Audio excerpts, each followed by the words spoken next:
Bonjour chers étudiants et bienvenue dans cette vidéo de conseil de préparation à votre DS de lundi. Vous savez à quel point l'enjeu est de taille dans la mesure où c'est la dernière fois que vous avez un entraînement avant le concours blanc qui sera la dernière photographie avant le conseil de classe. Donc j'espère que vous le réviserez correctement et que cette vidéo s'inscrira dans vos révisions pour vous aider de façon pertinente et efficace, à la fois en vous donnant quelques conseils et à la fois en vous donnant quelques consignes. Commençons par les conseils. Par rapport aux conseils, je vous conseille évidemment de reprendre vos copies d'abord. Il est très agaçant de voir que des erreurs que je vous ai signalées continuent de perdurer.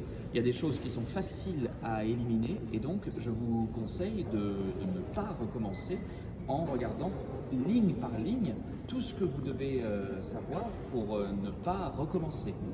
Faites-vous une fiche erreur, une fiche d'abord sur le lexique, de toutes les erreurs de lexique que vous faites, umlaut, majuscule, etc., un M, deux M, etc. Mais également faites une fiche sur les erreurs de grammaire que vous avez l'habitude de faire et qui malheureusement continuent d'intervenir dans vos copies. Il y a des points qui sont faciles à éliminer, le zu, le damit, les verbes de modalité avec ou sans zu, etc. Donc ça, si vous avez des conseils, des besoins de conseils, vous pouvez toujours me contacter jusqu'à la veille de l'épreuve, toujours. Également, vous devez revoir, le DS portera sur l'histoire. Ce sera soit l'histoire de la Seconde Guerre mondiale et son traitement aujourd'hui, soit l'histoire de la guerre froide et son traitement aujourd'hui. Donc, revoyez les fiches de vocabulaire, il n'y en a que deux pour ces deux points. Donc, le programme est assez restreint, donc j'attendrai à ce que tout ça soit su. Ça va vous aider aussi pour la compréhension des textes. N'hésitez pas à regarder quelques reportages et à lire quelques articles, même en français, pour voir un peu quelles sont les problématiques liées à ces questions-là. Et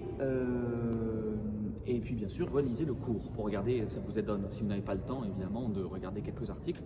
Cela pourra toujours vous être utile pour vous donner quelques points de clés de comprendre quels sont les enjeux. Je vous rappelle, vous allez faire un essai, il est important que les enjeux apparaissent.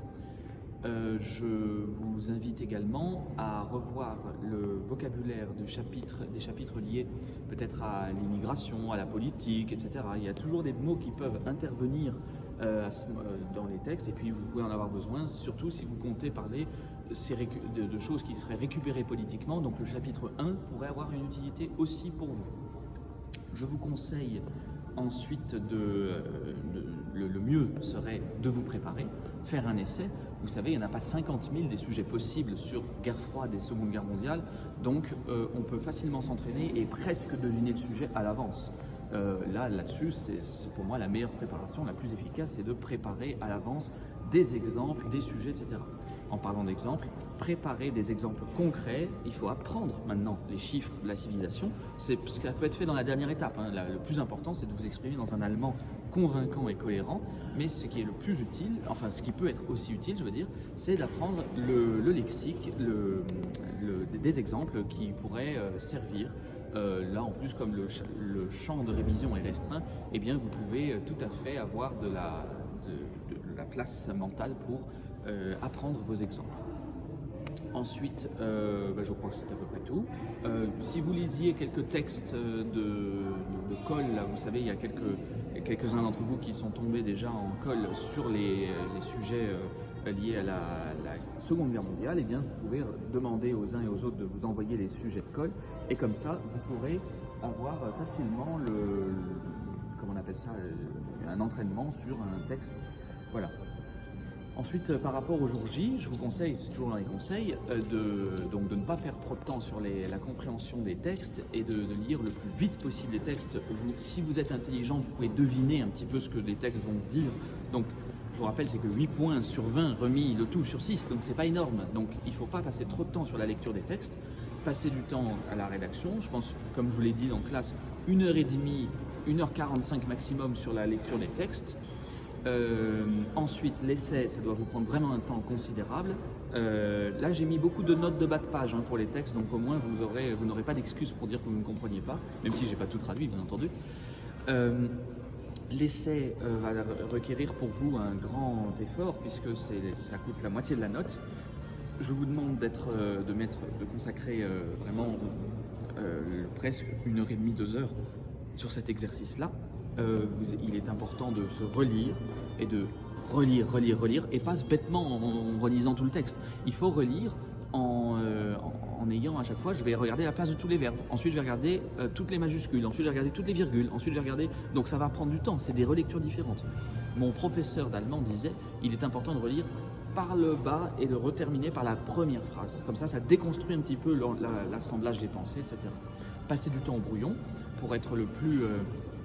comment on appelle ça, pour être le plus efficace aussi dans la cohérence des idées, pour être vraiment que je puisse pas vous dire quel lien vous voyez entre telle idée, pourquoi est-ce que vous mettez, enfin voilà, il faut que ce soit cohérent et logique. Donc passez du temps au brouillon pour construire votre raisonnement, exprimer un avis personnel, n'oubliez pas, c'est très important, vous devez faire allusion au document du dossier 3, 4, 5 dans l'essai, et vous ne devez surtout pas donner d'avis personnel dans la question 1.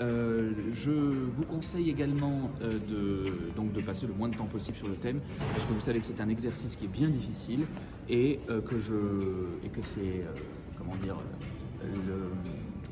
que vous n'obtiendrez pas de si bonnes notes que ça en passant énormément de temps sur le thème. Donc autant gagner du temps plutôt sur la relecture qui peut vous donner 1 à 2 points supplémentaires. Je sais que c'est pénible de se relire, je sais que ce n'est pas très agréable, mais il faut le faire si vous voulez progresser. Également, voilà, tentez les phrases simples du thème, et si vous avez le temps de tenter tout, mais sans trop de conviction pour le moment, hein. Vous êtes en première année, donc c'est pas encore le moment de se donner à fond dans cet exercice-là. Le thème fait pile 150 mots, donc c'est quand même conséquent, 150 mots à traduire. Et voilà, je crois que c'est d'à peu près tout. N'hésitez pas à écrire, n'hésitez pas, c'est un ordre, sauter des lignes, et chaque exercice, une copie différente. Synthèse, essai, thème, que je puisse corriger facilement les exercices comme il se doit. Je vous souhaite alors bon courage et je vous dis à bientôt. N'hésitez pas à m'envoyer des questions si vous en avez encore d'autres. Et voilà, et moi j'y vais. Au revoir.